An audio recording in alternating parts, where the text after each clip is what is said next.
सुनने जाओगी? चुपचाप घर में रहो, खाना बनाओ, बच्चे को देखो, नमक रोटी जो भी है वही खाओ।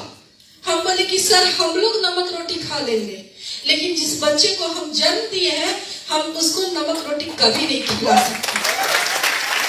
यही सलाह करके हम जब मीटिंग में बोले कि चलिए ना देखते हैं, आप जो बोलिएगा हम वही करेंगे। बोलिएगा कि अच्छा है तो काम करेंगे, बोलिएगा कि खराब है तो काम नहीं करेंगे। और जब इनको मीटिंग ट्रेनिंग में लेकर के गए तो ये नौकरी करते थे, ये तो आराम से आधा सो रहे थे आधा सुन रहे थे। लेकिन मेरा जो था अपने बच्चे को, अपनी बेटी को, क्योंकि हमको जिस तरह मेरे मम्मी पापा अगर अमीर होते तो मेरा शादी अमीर घर में होता। मेरे मम्मी पापा गरीब थे इसीलिए मेरा शादी गरीब घर में किए। हम सोचे कि हम गरीब घर में हैं लेकिन अपनी बेटी को अमीर घर में शादी करेंगे। इसलिए उस मीटिंग को सुने और सुनने के बाद जो मीटिंग देने आए थे हम सभी के महागुरु मिस्टर के अग्रवाल की जबरदस्त ताली बजाएंगे।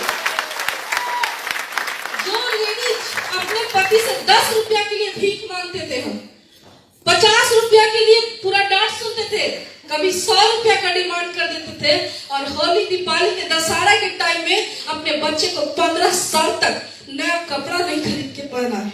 ये मेरी जिंदगी थी। लेकिन वहां जाने के बाद जब के अग्रवाल सर बताए कि यहाँ से गरीब आदमी अमीर बन सकता है तो मैंने भी डिसीजन लिया कि जब यहाँ से पैसा कमाया जा सकता है तो वो दिन दूर नहीं, रीता कुमारी रवि भी पैसा कमा सकती है, इसको कोई रोक नहीं सकता। और वो डिसीजन लेने के बाद जब घर आए तो रवि सर बोल रहे हैं ये सब आयल जाल काम है, फंसना मत। लेकिन वहीं पे हम कसम खा लिए थे कि हम गरीबी में मर जाएंगे लेकिन हम अपने बच्चे को गरीब मरना नहीं देखना चाहते हैं। और डिसीजन लेने के बाद हम बोले कि सर केवल आप हमको सपोर्ट करिए। ये बोले हम तुमको सपोर्ट नहीं करेंगे, तुमको जो करना है करो। ये सपोर्ट भी नहीं किए। 1.5 से 2 साल तक ये हमको काम भी नहीं करने दिए, घर से बाहर नहीं निकलने देते थे। कहीं भी मीटिंग ट्रेनिंग होता था बोलते थे कि अगर मीटिंग ट्रेनिंग में चल जाओगे तो तुमको नहीं रखेंगे, तुम जाओ अपना मैके, इस तरह बोला करते थे। लेकिन फिर भी जिन्होंने मुझे मीटिंग ट्रेनिंग के लिए बुलाया और जो हमारे सपोर्ट किए और जो हमारे महागुरु रोशन सर के लिए जबरदस्त ताली होना चाहिए। वो बार-बार, क्योंकि जब ये पहले ही बोल देते थे कि इतना तारीख को मीटिंग है, हम अकेले जाया करते थे मीटिंग ट्रेनिंग के लिए। इनको जब बोलते थे तो बोलते क्या थे, या तो तुम मीटिंग अटेंड करोगी या तो तुम मेरे साथ रहोगी। फिर कुछ दिन रुक जाते थे, फिर जैसे देखते थे कि ठीक हो गया फिर मीटिंग में जाना स्टार्ट कर देते थे। ऐसे ऐसे करके फील्ड में जाना की बारी आई तो हम बोले कि सर केवल आप हमको ये बोलिए कि तुम जाओ फील्ड में, केवल 2 साल का हमको मोहलत दीजिए। अगर 2 साल अगर आप हमको दे दीजिएगा तो ये 4 बच्चे की जिंदगी हम बदल सकते हैं। ये 2 साल का मोहलत मांगते थे इनसे चलने के लिए डिसीजन लिए।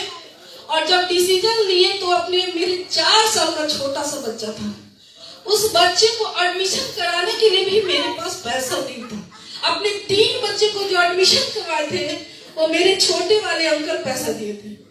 और 4 साल के बच्चे को रूम में बंद करके जब इनसे मांग लिए मोहलत, बोले कि कुछ भी होगा, चाहे कोई समाज में कोई बोलेगा हम पे विश्वास है कि नहीं, बोले कि हाँ तुम पे तो हमको विश्वास है। हमने कि कुछ भी अगर गलत होगा चाहे होगा तो सबसे पहले रीता मरेगी, आप पे आँच आने वाला नहीं। और घर से जब बाहर निकले तो केवल मेरा एक ही उद्देश्य था कि जब यहाँ पे लाख रुपया आ सकता है तो औरंगाबाद में सबसे पहले किसी का 1 लाख बोनस आएगा, उसमें रीता कुमारी रवि करवा सकता।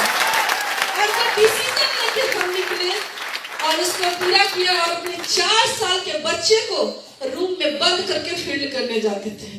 जब फील्ड से आते थे तो देखते थे कि रवि सर सोए हुए। इनको मालूम था कि लेडीज का जिंदगी मैके से शुरू होता है, ससुराल में खत्म होता है। लेकिन ये नहीं जानते हैं कि जब तक लेडीज रोती है तो कमजोर होती है, लेकिन जिस दिन लेडीज आंसू पोंछती है ना उस दिन झांसी की रानी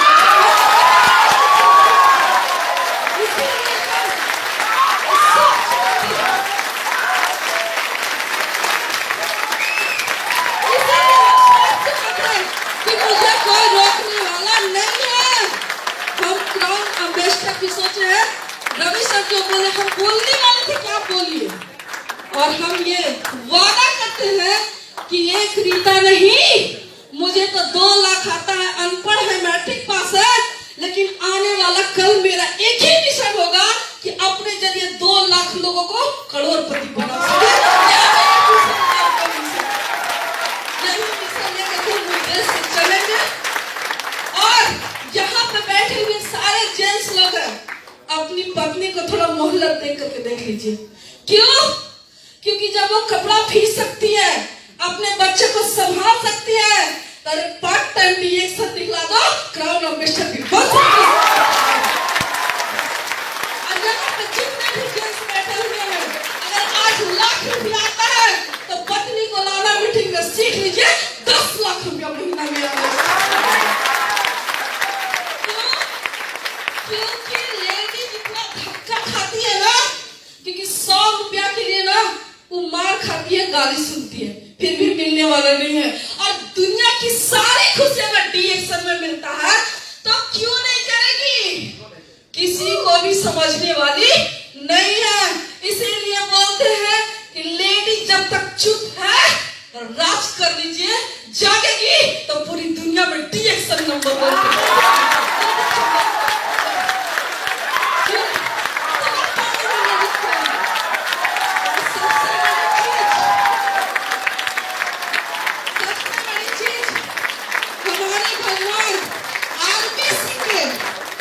ट्रेनर और गुरु माता पिता रत्ना में वसुपाल के जबरदस्त ताली होना चाहिए।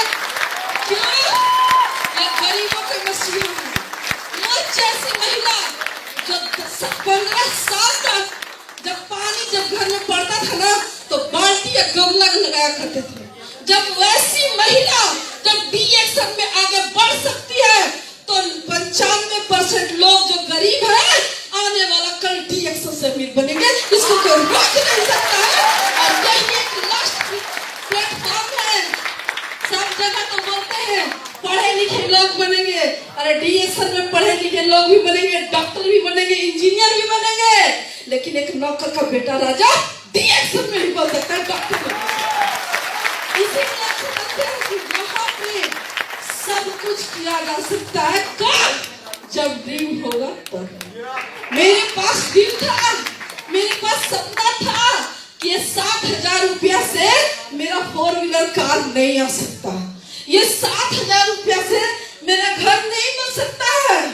जब मेरा बच्चा ठंडा के मौसम में गरीबी के कारण जब हम उसको लेकर के दूध पिला रहे तो मेरा बच्चा बेहोश हो गया। उस समय जब बगल वाला से मांगने गया 500 रुपया तो बोलता क्या कि सूद पे पैसा मिलेगा। उसी दिन पैसे की कीमत को समझ गया कि गरीब को जब तक पैसा नहीं होता तो कोई इज्जत नहीं देता है, मान सम्मान नहीं देता है। पैसा इतना कमाना है कि 21वीं सदी में बाप बड़ा ना भैया सबसे बड़ा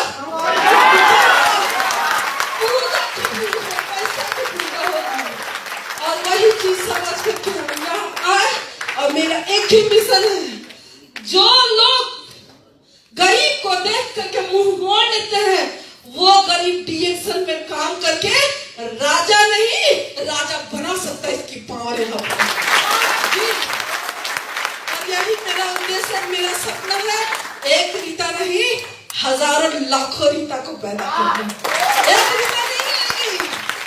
और जिस दिन लेडीज घर से निकलेगी ना तो कल तो बोला जाता था शादी में गीत गवाता था, कोई नेता होता था तो गीत गवाता था, नेता बनता था। तो अरे डीएक्सन में आने के बाद लेडी जब 4 व्हीलर कार और 10 लाख रुपया महीना कमाएगी ना तो केवल गीत अगर कुछ चलेगा तो डीएक्सन के गाना गाएगा, दूसरा कोई गाना नहीं होगा।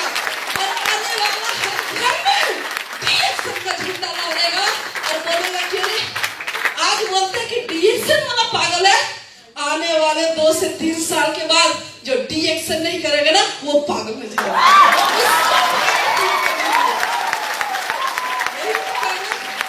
इसीलिए मिलीनियर की बात हुई है तो खुद मिलीनियर बनना है और मिलीनियर बनाना है। और यहाँ पे जितने भी लोग बैठे हुए डिसीजन लेकर के जाइए कि जब हम मिलीनियर बन सकते हैं तो अपने जैसा 20 मिलीनियर भी पैदा कर सकते हैं। बस यही सोच के जाना है और दिखा देना है। बोलते हैं अमीर लोग सपना देख सकते हैं, नहीं, जब गरीब सपना देखेगा ना तो बढ़िया से बढ़िया आलिशान बंगला भी तैयार कर सकता है। जी, तैयार कर सकता है, उसके पास सपना है। ठीक उसी तरह जब वो 500 रुपया नहीं दी तो हम उस गांव से चले और कल तक रीता 500 की मोहताज थी, आज हम लोग डीएक्सन से 32 लाख रुपया की जमीन खरीद लिए। तो खुश कि कल तक मिट्टी के घर में गमला और बाल्टी लगाया करते थे, आज जब 32 लाख के घर खरीद लिए हैं, जमीन खरीदे हैं, तो मेरा सपना है कम से कम 1.5 करोड़ का घर बनना चाहिए। और अपना ही नहीं, अपने जैसे गरीब आदमी को भी अमीर बनाना है। और घर तक आज भी हम जाते हैं और नीचे बैठ करके मीटिंग देते हैं। क्यों? क्योंकि मुझे मालूम है कि हम ना पैसा कमाते हैं। मेरे गरीब आदमी बहुत सारे ऐसे हैं जिसका बच्चा स्कूल नहीं जाता, होटल में प्लेट मांजता है, जाकर के काम करता है, मजदूरी करता है, लेडीज लोग जाके धान काटती है। सारे धान काटने वाले को हटा करके डीएक्सन में लगाएंगे और सारे को क्राउड में बनो राजा बनो। यही मेरा उद्देश्य है। बस इतना ही करके हम अपनी वाणी को समाप्त करते हैं। और ना संघर्ष ना तकलीफ, क्या मजा है जीने में। ना संघर्ष ना तकलीफ, क्या मजा है जीने में। अच्छे अच्छे तूफान थम जाते हैं जब आग लगी हो